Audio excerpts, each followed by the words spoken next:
President Biden's campaign has wasted no time at all trying to capitalize on Monday's Supreme Court immunity ruling. They immediately sent out a campaign mailer trying to get people to give them money, a fundraising mailer, that said the Supreme Court just gave Trump what he wanted. And of course, that is accurate, because even though they did not say Trump is immune from everything all the time forever, what they did do by sending it back to the lower courts is guarantee that he will not be put on trial prior to this year's elections. So if he wins, he'll pardon himself, then it's all gone from there. So they gave him what he wanted, years of delay potentially. So that is an accurate statement from the Biden campaign. And I do agree with a lot of what they said here, that democracy is at stake here. Donald Trump is unhinged. He's become more unhinged since he lost the 2020 election. Something in him snapped, which of course has been a very prominent talking point from President Biden recently. And I agree with all of that.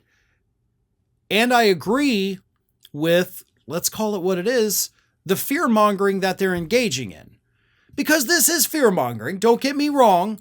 And I'm not saying that in a bad way. Sometimes fear-mongering is what needs to happen. Because these are legitimate fears, right? It's not like the Republican fear-mongering. Like, oh, if you don't vote for us, an immigrant's going to kill you, and then they're going to take your job and possibly marry your wife and kill your dog. Those are make-believe fears, okay? Oh, you're going to have drag queens reading a book to your children. That's a make-believe fear.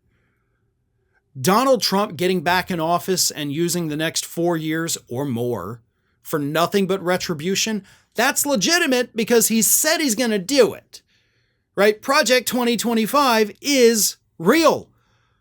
And with the Supreme Court's immunity ruling, if Donald Trump is able to use Project 2025 to clear out all the dissent within the federal government, then suddenly he is in a position where, God forbid, he starts targeting anyone he perceives to be his enemy, and we get rounded up and sent down to Guantanamo Bay. And that's the best case scenario.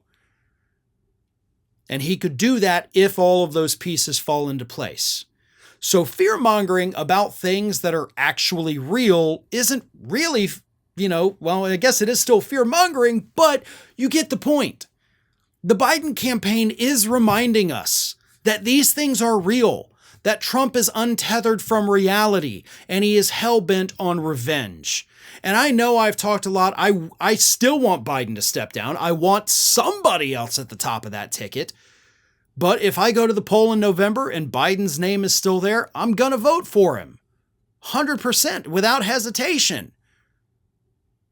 Because I see what's on the other side, and I do know how dangerous it is, folks. But the public needs to be aware of that. Biden gave a horrible performance. I still believe that even at his worst, he is still better than Trump at his best. This is a choice between darkness and light, okay? And I'm not going to screw up that decision. And I hope other voters won't either. I wish the DNC would do the right thing, but obviously they're not. So this is what we've got. And I will take that Biden, the Biden we saw on the debate stage of the night, I'll take that any day of the week over what's on the other side, because the other side is promising doom, retribution, political attacks, and an assault on our very freedoms. That's a no-brainer for me. Well, folks, we have crossed that 1 million subscriber milestone, but rest assured, we are just getting started here at Ring of Fire. So if you're not already, please do subscribe to the channel and make sure to like, share, and comment on the videos.